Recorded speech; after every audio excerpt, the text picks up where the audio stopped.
Hello, it's week 28 of season 4 of the Andy Griffith Show. This week's episode title is The Return of Malcolm Meriweather. Barney, Andy and I are in the courthouse waiting on Aunt Dee to come down during lunch, and she's late. And I tell Andy I happen to have a very low sugar blood content, and if I don't get my lunch by noon, then I get a headache, and I'm no good to anybody. I have a clock in my stomach. And Andy starts making fun of me for that. And I say, you want to get facetious about the whole thing? Is that what you want to do? Get facetious? That happens to be a very common thing, clock in the stomach. And then Aunt Dee finally arrives. She says she was late because she was so busy with housework, and then she has to leave quickly again because she has to get back to it. And after she leaves, Andy says he hopes that she knows how much he appreciates all that she does for him.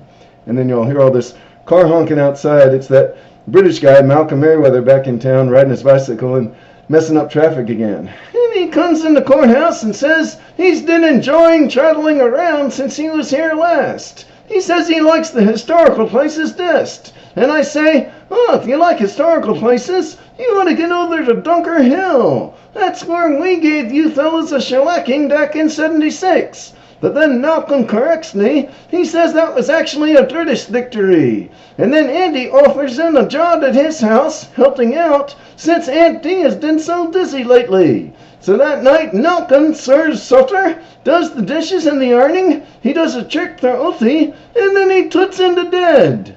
And the audience can see that Aunt Bee is already starting to feel a little bit useless. Next morning, same thing. Malcolm gets up and does all the breakfast chores and gets Andy and Opie off to work and school even before Aunt Dee gets up.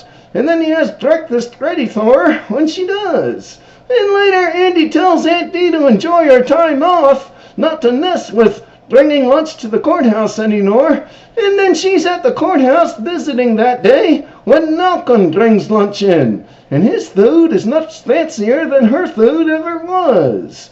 And the audience sees you, when she leaves that she's real dejected by this time.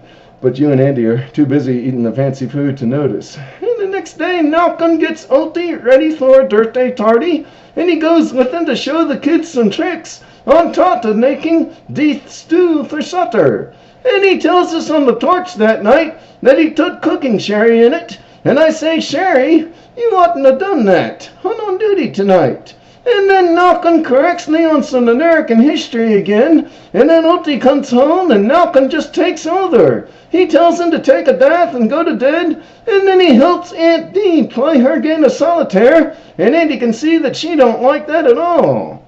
Yeah, and then Opie hears Malcolm singing happily in the kitchen while he works. And he goes in and says, you know, Aunt Bee used to sing while she worked too, but she don't sing anymore. And that gets Malcolm to thinking that maybe he's encroaching on her territory. And the next day, Aunt Dee don't come to Sunday preaching or Sunday dinner. And Andy says she's sick and dead. And I say, well, bless her heart. She must be really feeling bad. Too bad she has to be sick when she's getting all this rest. But then that night, while Malcolm tries to serve supper, he's drunk. He's dropping things, he can hardly walk or talk. And I say, Andy, he's gassed. We got an English Otis on our hands. And then Aunt Dee comes down from her bedroom, and we all find Malcolm in the kitchen, falling down on the floor. And I see the empty sherry bottle, and I tell Andy to fire him. And Malcolm overhears that, and he says he'll leave. And after he leaves the kitchen, I say, he fell off the wagon. That's what happened. He's back on the sauce. I better go guard that silverware till he leaves the house. And Andy figures out that Malcolm was just acting drunk. He had poured that sherry down the sink. He was trying to get fired, but because he saw that Aunt Bee was feeling unneeded while he was around. So Andy goes and says goodbye to Opie, or Malcolm says goodbye to Opie, and then Andy says goodbye to Malcolm. Yeah, Andy says, you soldiered up mighty quickly. Thanks for everything.